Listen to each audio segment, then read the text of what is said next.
जी। राधा वल्लभ।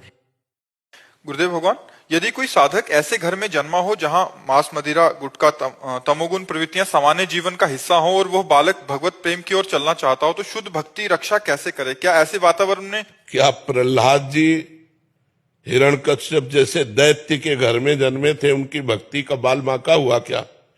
यदि अपनी निष्ठा है तो कहीं कोई हमें परास्त नहीं कर सकता।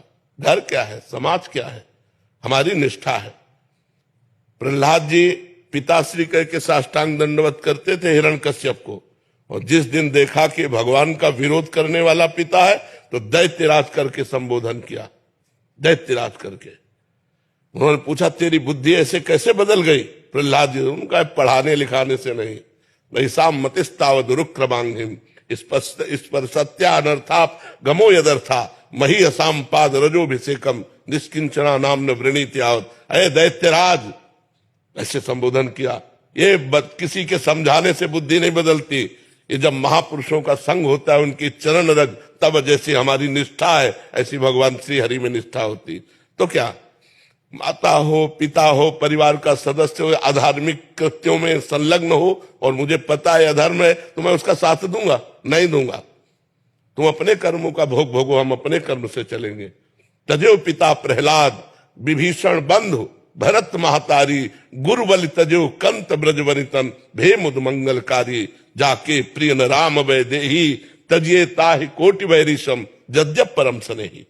परम स्नेही माता हो, पिता हो, भाई हो, बंधु हो।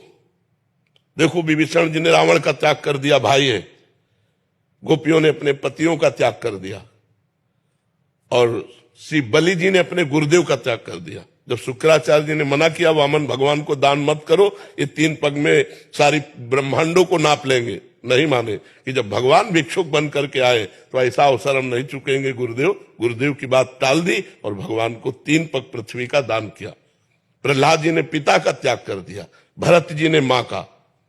भरत जैसे जिसके पावन पुत्र हैं, जब भरत जी ननिहाल से आए तो कैकेयी जी मुस्कुराती हुई मिली, तो उनका मां हमने तो सुना बड़ा अमंगल हो गया, पिता पधार गए और तुम मुस्कुरा रहे हो, भगवान राम वनवास चले गए। तो उनका बेटा, तुम्हारे सुख के लिए मैंने वरदान मांगा कि राम को 14 वर्ष का वनवास और भरत को राजगद्दी। उनका पापिनी प्राणों से अलग करके देह को सुख देना चाहते। भगवान राम हमारे प्राण हैं और उनको 14 वर्ष का तू वनवास देकर मुझे सुखी देखना चाहते? जा, आज के बाद कभी मां नहीं कहेंगे। पूरा जीवन हो गया भरत जी ने कभी कैकेयी जी को मां नहीं कहा।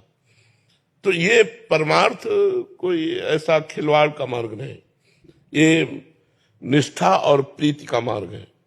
भरत जी पूरा जीवन हो गया मां नहीं कहा, तो जब राम जी 14 वर्ष वनवास के बाद आए तो कैकेयी जी के महल में गए। पहले चरण कैकेयी जी के छुए, यही भगवान पुरुषोत्तम मर्यादा पुरुषोत्तम है। कैकेयी जी ने कहा, बेटा मैं एक बात मांगती हूं, मुझे पता है कि शायद ये बात पूरी ना हो, एक बार भरत मां कह दे, और तुम कह दोगे तो भरत कभी टालेगा नहीं। भगवान कहने ही जा रहे थे, जब सूचना मिली तो भरत जी ने कहा, मैं भगवान की आज्ञा को टाल नहीं सकता, कैकेयी को मां नहीं कह सकता, ऐसी स्थिति में मैं अपने प्राण त्याग सकता हूं। भगवान राम ने नहीं कहा। तो जाके प्रिय न राम वै देही तजिए ताहि कोटि वैरिशम जद्यप परम स्नेही तजो पिता प्रहलाद विभीषण बंधु भरत महतारी गुरुबल तजो कंत ब्रज वनितन भे मुद मंगलकारी। तुम्हारे पिता का भी कल्याण हो जाएगा यदि तुम धर्म मार्ग का अनुसरण करते हुए मनुष्य जीवन की यथार्थ आध्यात्मिक शक्ति को जागृत कर लिया, तो कुल का कुल पवित्र हो जाता है। कुलम पवित्रम जननी कृतार्था। तो ये गलत आचरणों में नहीं जाना कि हमारा परिवार गलत आचरणों में जा रहा है तो हम गलत आचरणों में ही जाएं।